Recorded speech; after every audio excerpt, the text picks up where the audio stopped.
A vida tem muitas fases e formas, e algumas dessas fases são chamadas de morte. Embora tudo experimente uma mudança de forma e atividade, nada realmente morre, e assim a alma, o nosso eu real, não perece quando o corpo se dissolve, ou seja, ela é imortal.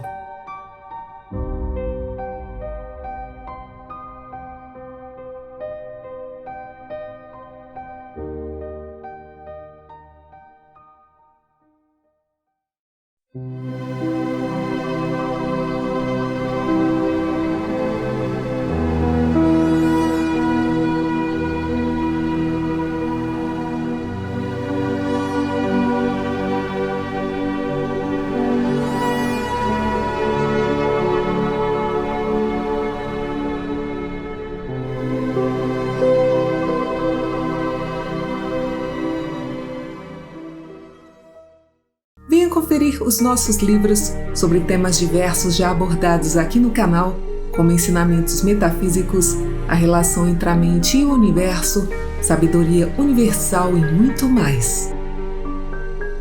Acesse a nossa página www.poderdoeusuperior.com e adquira já o seu. Uma das questões fundamentais da vida é se a consciência realmente continua a existir depois da morte.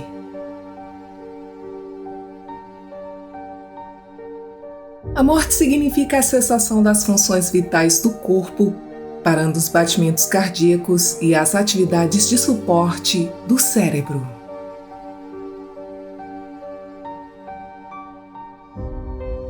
Ao longo dos tempos, os humanos foram hipnotizados com a ideia da morte. Porém, a morte significa simplesmente a decomposição do corpo, mas não necessariamente o fim da existência de uma pessoa, já que ela passa para outra fase da vida.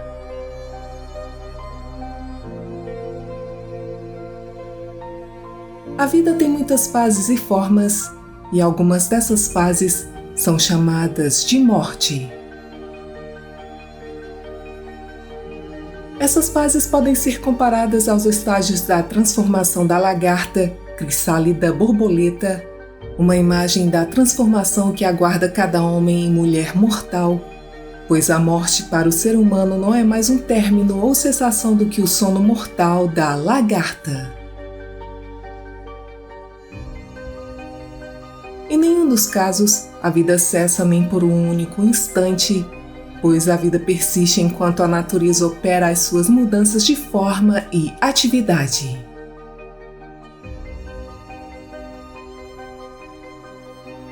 O materialismo ensina que tudo na natureza sofre morte, dissolução e destruição, que não há inteligência superior no universo do que o homem, e que a sua mente é produzida por certas correlações da matéria e que, portanto, a morte e a dissolução do corpo encerram a existência, porém, na verdade, nada disto acontece na natureza.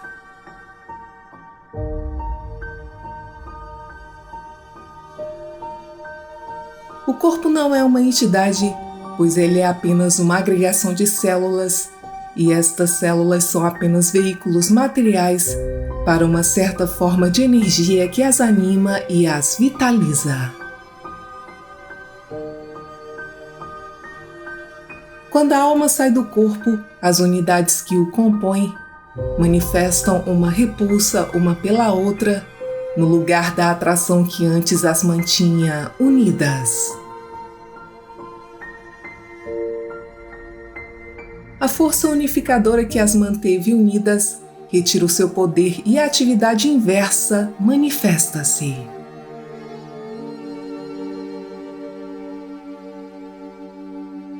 O místico Ernest Holmes afirma que o corpo é uma ideia concreta que existe no tempo e no espaço, com o propósito de fornecer um veículo através do qual a vida possa se expressar.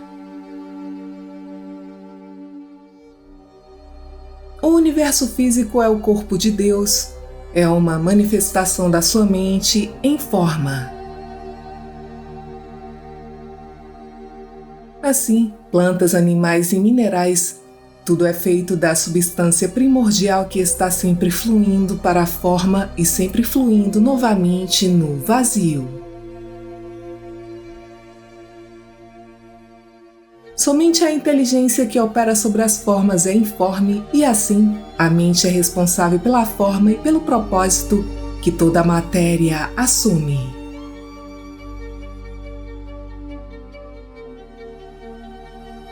A mente é uma forma de energia e imune à destruição, conforme reivindicado pelo materialista, e isso implica a sua imortalidade, ou seja, uma existência sem fim.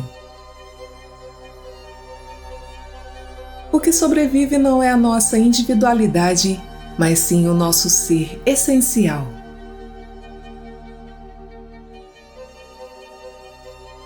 Segundo o filósofo Arthur Schopenhauer, o indivíduo que termina com a morte não é a sua essência verdadeira e última, mas sim uma mera manifestação dela no tempo e, portanto, tem um começo e um fim.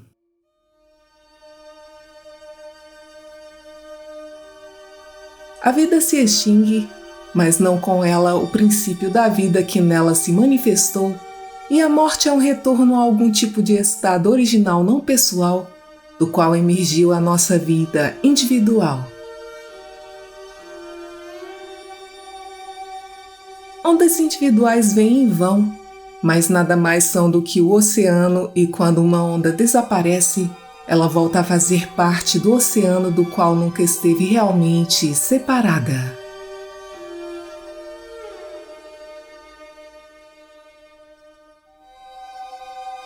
De acordo com o físico Amit Goswami, por trás da nossa individualidade e separação aparentes, há uma unidade transcendente que é a consciência, o eu real. Goswami sugere que a individualidade, o ego, é um produto completamente condicionado de experiências repetidas, enquanto o eu real, o eu quântico, não tem memória, nem condicionamento, nem personalidade.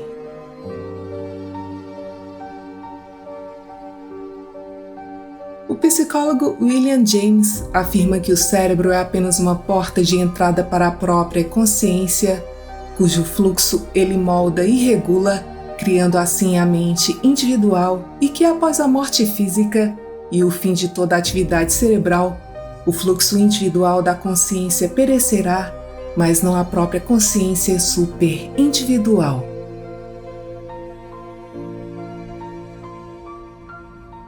As mentes individuais mantêm algum tipo de relação com uma mente universal e, em última análise, existe somente uma única mente. Isso significa que nós somos imortais porque fazemos parte de uma mente maior, e assim como uma gota de chuva não é destruída quando cai em um lago, mas simplesmente se torna parte dela, a mente individual sobrevive fundindo-se com uma mente universal, e o testemunho de místicos que experimentaram estados alterados de consciência demonstra que de fato existe uma consciência além do sujeito individual.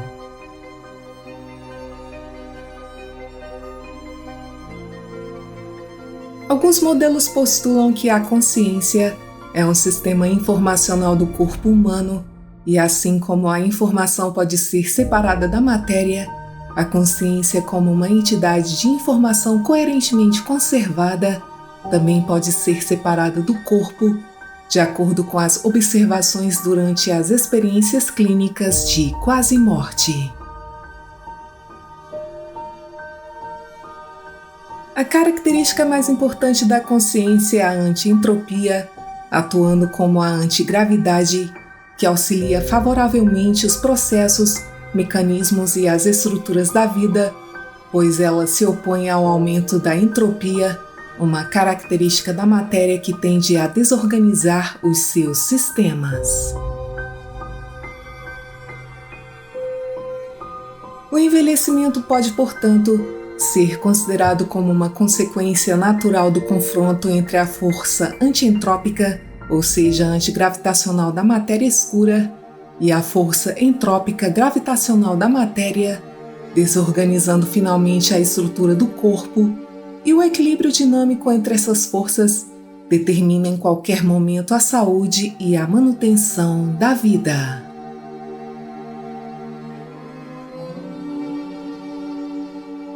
Apenas 4% do universo observável consiste em material conhecido como átomos e partículas subatômicas, e os outros 27% são compostos de matéria escura, e os 69% restantes são energia escura, e pesquisas sugerem que a energia escura contribui para a criação da autoconsciência, e nesse sentido, a consciência poderia ser um tipo polimorfo de energia escura que ainda não foi categorizada, a energia que afeta a constituição ou a consistência do espaço-tempo.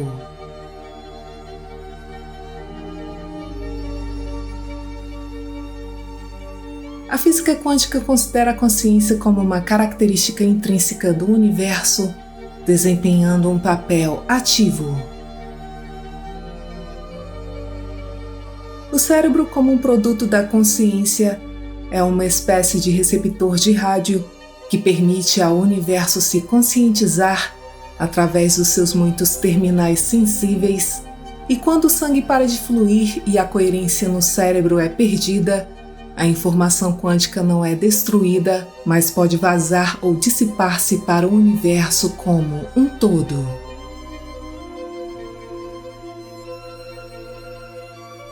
Segundo Yogi Ramachakara, aquilo que muitos chamam de mundo espiritual representa os vários planos da existência, e um plano é um estado, não um lugar, em qualquer sentido da palavra. Um plano é uma condição ou estado de atividade na energia eterna do espírito, em que o cosmos vive, se move e existe. Em qualquer ponto do espaço podem existir muitos planos de atividade, e as suas dimensões são as do tempo, não as do espaço.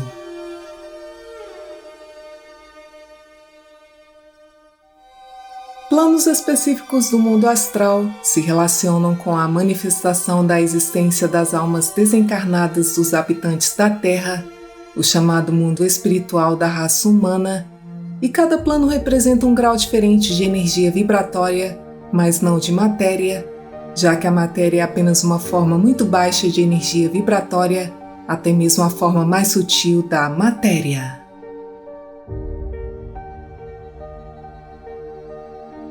Uma pessoa que se aproxima do estágio geralmente chamado de morte encontra-se apenas em um estágio de transição entre os dois grandes planos da vida, e os seus sentidos psíquicos ficam aguçados. Por exemplo, uma pessoa que está morrendo torna-se psiquicamente consciente da proximidade de entes queridos que já faleceram e também é capaz de projetar tão fortemente a sua personalidade que amigos e parentes à distância realmente veem a sua forma e, em alguns casos, podem conversar com ela.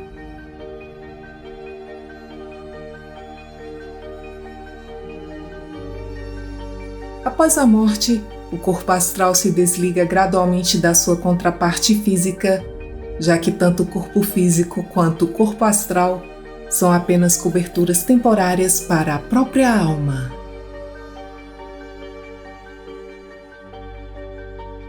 A alma não tem a forma do ser humano, mas é algo de uma ordem de ser muito mais elevada.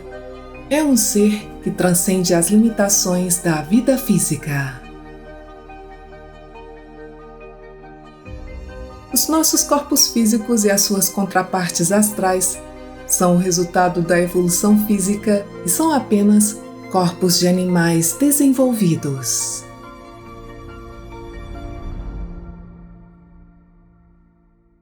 Não há cenário no plano astral, exceto aquele fornecido pelas formas pensamento das almas que o habitam. Cada alma carrega consigo seu próprio cenário em suas faculdades imaginativas da mente, e muitas almas com os mesmos ideais e gostos gerais habitando o mesmo subplano, carregarão consigo o mesmo cenário mental.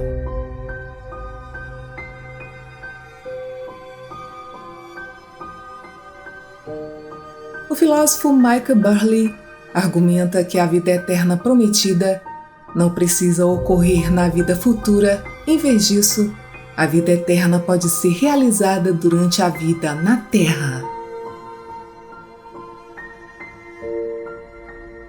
O tempo é multidimensional e tem 3 dimensões, semelhantes às dimensões espaciais, e assim todos os tempos, passado, presente e futuro, são igualmente reais e existem eternamente e simultaneamente.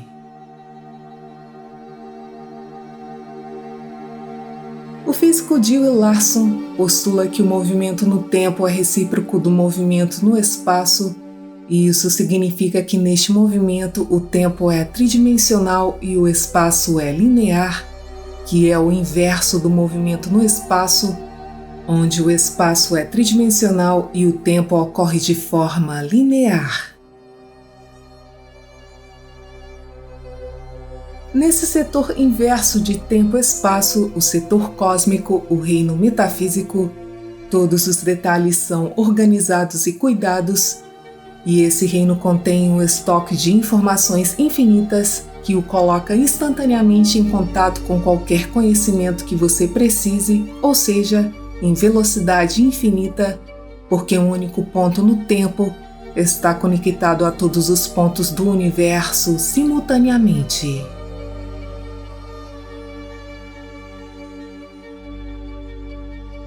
O reino metafísico é também chamado de campo acástico, que age como uma matriz holográfica informada de potencialidade subjacente à nossa realidade material, transmitindo a informação através da coerência quântica não local em todos os vários domínios da natureza. Estados alterados de consciência nos permitem transcender as fronteiras do mundo da realidade física e a acessar diretamente esse campo de memória cósmica, e esse campo de potencialidade pura é a nossa essência.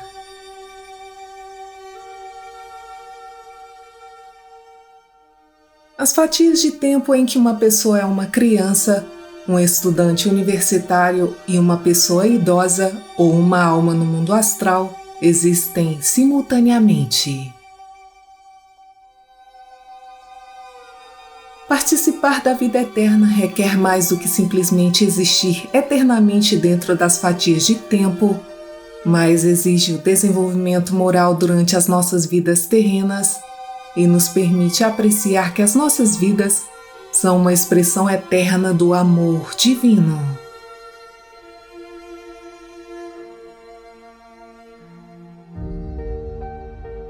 A alma do homem persistirá por eras depois desta terra, assim como milhões de outras como ela tiverem desaparecido no éter do espaço de onde emergiram originalmente.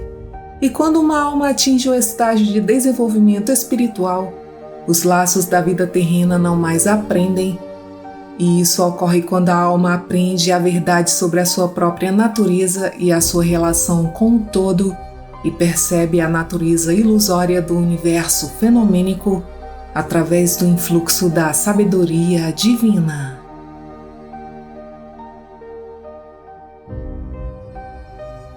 A alma do homem é imortal e o seu futuro é o futuro de algo cujo crescimento e esplendor não tem limite.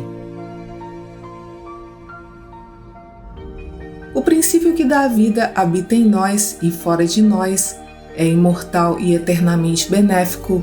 Ele não é ouvido, visto ou sentido, mas é percebido pelo homem que deseja a percepção.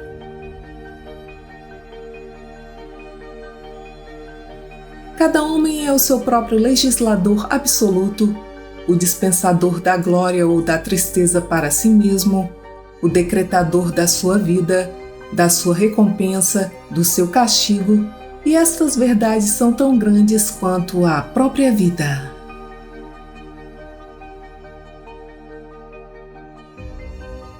O cientista Elma Gates afirma que aquilo que chamamos de energia, espírito ou Deus está no cerne do cosmos e é um ser sem começo e nem fim, cuja morada é o espaço infinito e que incorpora todo o poder e em quem literalmente vivemos, nos movemos e temos o nosso ser, e por isso a nossa consciência é parte da mente suprema, incorporada imanentemente neste universo.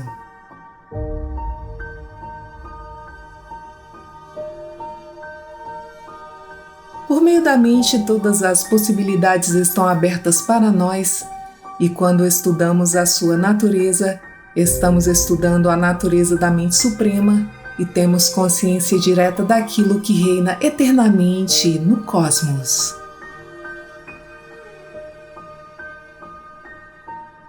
Nas grandes regiões subconscientes e superconscientes da mente, o conhecimento de muitas verdades fundamentais do universo pode ser encontrado, como a certeza da existência do poder universal supremo, sob, por trás e dentro do mundo fenomênico, e também da certeza da imortalidade do eu real, aquele algo que o fogo não pode destruir, a água não pode afogar, nem o ar pode levar embora. Assim, o olhar mental voltado para dentro sempre encontrará o eu real com a certeza da sua imortalidade.